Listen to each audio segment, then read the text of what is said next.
Hello everyone, नमस्कार बच्चों। तो फिर आए हैं एक नई वीडियो के साथ। तो बच्चों, इस वीडियो में हम आपको समझाएंगे एक्सरसाइज 12.1 और एक्सरसाइज 12.1 का जो क्वेश्चन है वो है बच्चों 13, क्वेश्चन नंबर 13। तो क्वेश्चन नंबर 13 बच्चों वेरी वेरी इंपॉर्टेंट है। ये सवाल कई बार बोर्ड में पूछ लिया गया है, वो भी 6 नंबर में। ठीक है, 6 नंबर में या फिर 4 नंबर में। ये क्वेश्चन आपका वेरी वेरी इंपॉर्टेंट है। तो सभी बच्चे इस क्वेश्चन को ध्यान से समझेंगे और सीखेंगे। ठीक है, तो समझते हैं। एक गोल मेज पोस, मतलब ये आपका गोल है और ये एक मेज पोस है।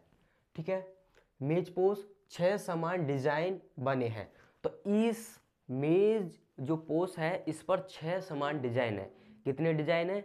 6 समान डिजाइन बने हुए हैं। देखो, एक डिजाइन, 2, 3, 4, 5, 6। तो ये 6 समान डिजाइन बने हुए हैं। ठीक है, चीजें समझ में आ रही है। उसके बाद यदि मेज पोस की त्रिज्या 28 सेंटीमीटर है, क्या दे दिया हमें? मेज पोस की त्रिज्या दे दी है। तो लिखोगे आप, दिया है मेज पोस की त्रिज्या, मेज पोस की त्रिज्या क्या दे दी है बच्चों? त्रिज्या दे दी है, वो भी 28 सेंटीमीटर।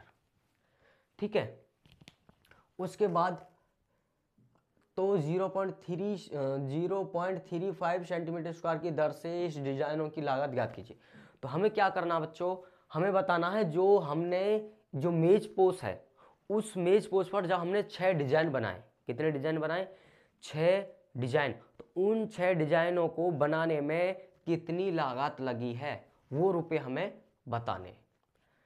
बात समझ में आ रही है सभी बच्चों को? तो ठीक है, तो अब आपको समझना है थोड़ा ध्यान से। जो ये गोल मेज पोस है, मान लो का इसका केंद्र यहां है। ठीक, इस केंद्र से इसकी जो त्रिज्या है ये 28 सेंटीमीटर की है और ये भी 28 सेंटीमीटर की। ठीक है बच्चों, बात समझ में आ रही है? तो अब आप जानते हो ये जो है ये आपका बनेगा त्रिज्या खंड। उसके बाद जब हम इस जीवा को खींचेंगे तो ये बनता है हमारा लघु वृत्तखंड। लघु वृत्तखंड। तो हमें जो क्षेत्रफल निकालना है बच्चों वो निकालना है लघु वृत्तखंड का क्षेत्रफल। इस क्वेश्चन में क्या निकालना है? लघु वृत्तखंड का क्षेत्रफल हमें इस क्वेश्चन में निकालना है। अब सब बच्चे ध्यान से समझेंगे। लघु वृत्तखंड का क्षेत्रफल फॉर्मूला क्या होगा? सबसे पहले सब बच्चों को फॉर्मूला याद होना चाहिए। ठीक है, क्वेश्चन वेरी वेरी इंपॉर्टेंट है। सभी बच्चे वीडियो को पूरी देखें और क्वेश्चन को ध्यान से समझें और सीखें। ठीक है, तो अब हम लिखेंगे लघु वृत्तखंड का क्षेत्रफल। लघु वृत्तखंड का क्षेत्रफल। ठीक है बच्चों, तो इसका क्षेत्रफल क्या होता है ध्यान से समझना। इसका क्षेत्रफल होता है थीटा बट्टे 360 गुणा पाई आर स्क्वायर माइनस 1/2 और आर स्क्वायर साइन थीटा। ये है हमारा लघु वृत्तखंड का क्षेत्रफल। सभी बच्चों को बात समझ में आ रही है? तो अब हम इसको थोड़ा सा और आसान करने के लिए यहां पे देखो आर स्क्वायर और यहां भी आर स्क्वायर।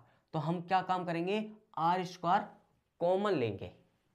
ठीक है बच्चों, तो जब हम आर स्क्वायर कॉमन लेंगे तो फिर आपका बनेगा थीटा बट्टे 360 गुणा पाई और माइनस 1/2 और साइन थीटा।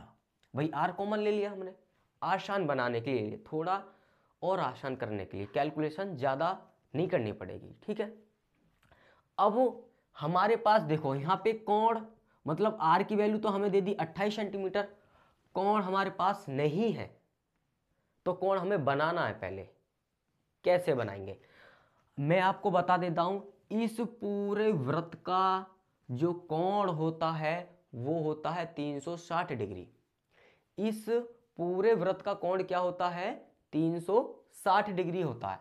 तो समझना सब बच्चे, 360 डिग्री होता है।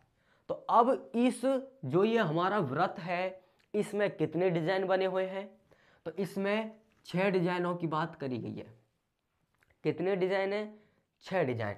तो बच्चों 360 में आपको 6 से भाग करना होगा, तो आपका कोण बन जाएगा 60 डिग्री का। कोण की वैल्यू कितनी बन जाएगी फिर बच्चों? 60 डिग्री बनेगी।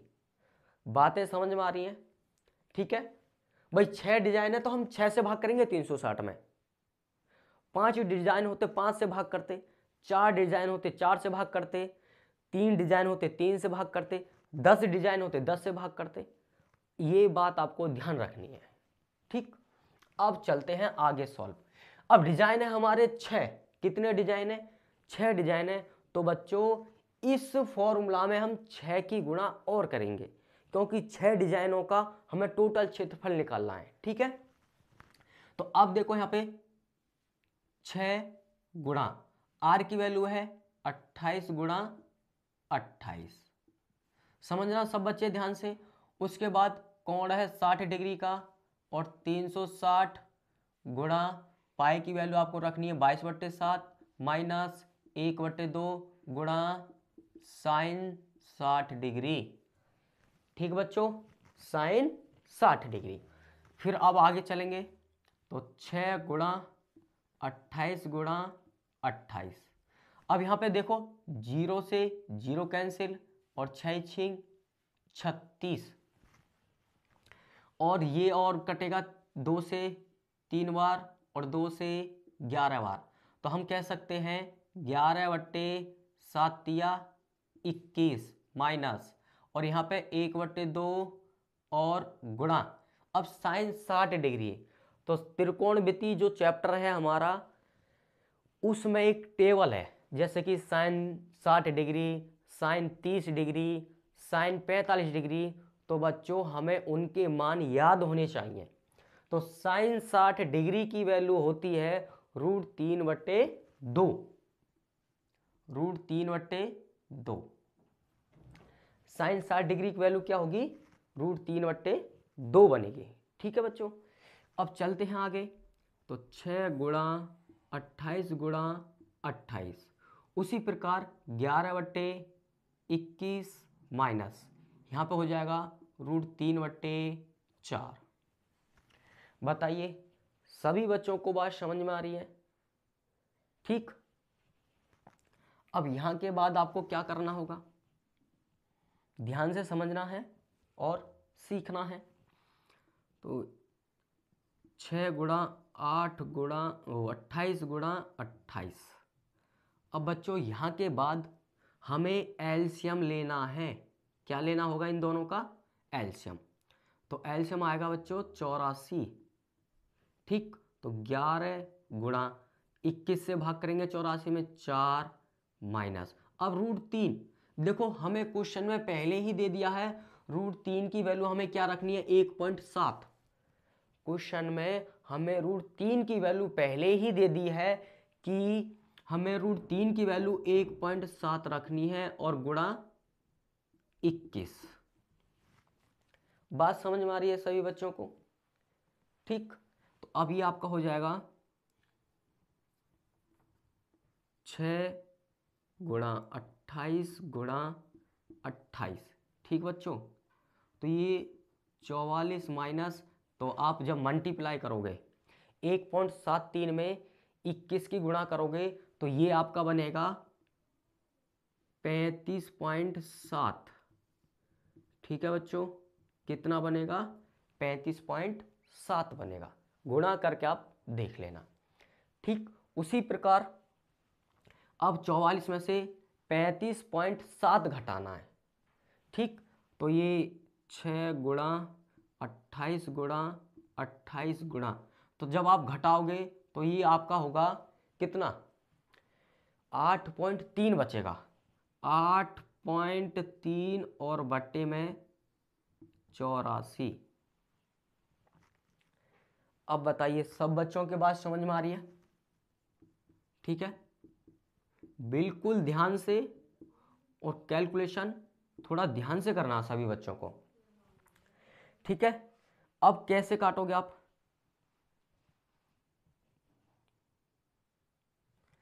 अब आप इसको 6 से काट लो पहले।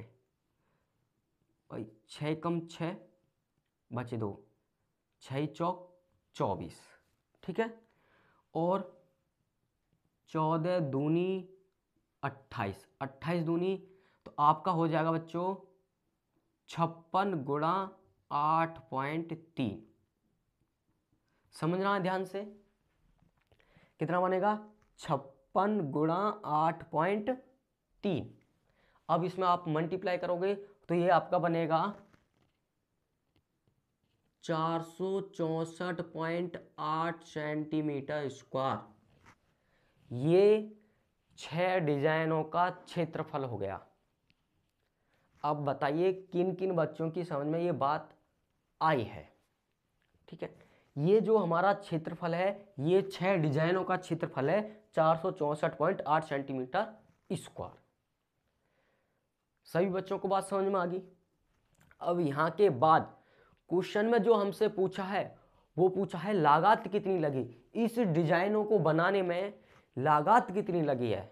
तो इस क्वेश्चन में हमें लागत बतानी है। ठीक, तो क्या काम करेंगे, जो हमें 0.35 दिया है इसकी गुणा कर देंगे इसमें। ठीक है, क्या कर देंगे, आपको इसमें गुणा करनी होगी 0.35 की। ठीक है, तो जब आप गुणा करोगे तो इसका आंसर होगा 162.8। कितना होगा, 162.68 मानो लगभग, ये इतने रुपए बनेंगे लगभग में, पॉइंट के बाद तो लगभग में आएगा। ठीक है, 162.68 इतने रुपए खर्च हुए हैं इसको बनाने में, इस डिजाइन को बनाने में इतने रुपए खर्च हुए हैं। अब बताइए ये बात सभी बच्चों को समझ में आई है? ठीक, ध्यान से वीडियो को पूरी देखनी है और ध्यान से क्वेश्चन को समझना है। ठीक है बच्चों, तो फिर मिलेंगे अगले नेक्स्ट वीडियो में।